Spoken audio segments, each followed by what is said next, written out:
昨昏，伫台南的南华前瞻盐水厂，传出有一个大学生伫遐发生吐水的意外，不幸死亡。也人同一天伫屏东雾台的弯道纵走路线，嘛有一个27岁查甫人去遐爬山，因为欠水，全无食嘛无啉，要2天了后无体力，对外求助。加彩救援人员有找到人，用直升机赶紧甲伊送病院。 先会有落实哦。救援人员甲伊倒查，这个27岁查甫人一步一步向顶头爬起哩。25中昼，消防局接到报案，有一个查甫人、一个人去行屏东雾台乡往太保乡的弯道纵行路线，不过因为欠水，佮2天无食无体力，请人救。 要把这个查甫人用直升机送去病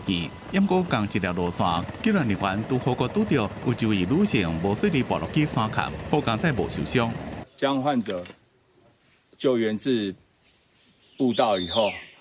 检查患者伤势没有受伤，患者拒绝送医。伫弯道纵行救援的同一天，台南南化区也传出山区的意外，5个大学生烧酒去千赞岩瀑布耍水，其中有一位20岁查甫学生稍无顺利吐水，虽然虽被救起来，不过产业道路正灰，消防人员经过一段时间才到现场。那我们是利用当地 一些巡守队的他们的4轮驱动的小货车，帮我们再送到上面一个空旷处，然后我们再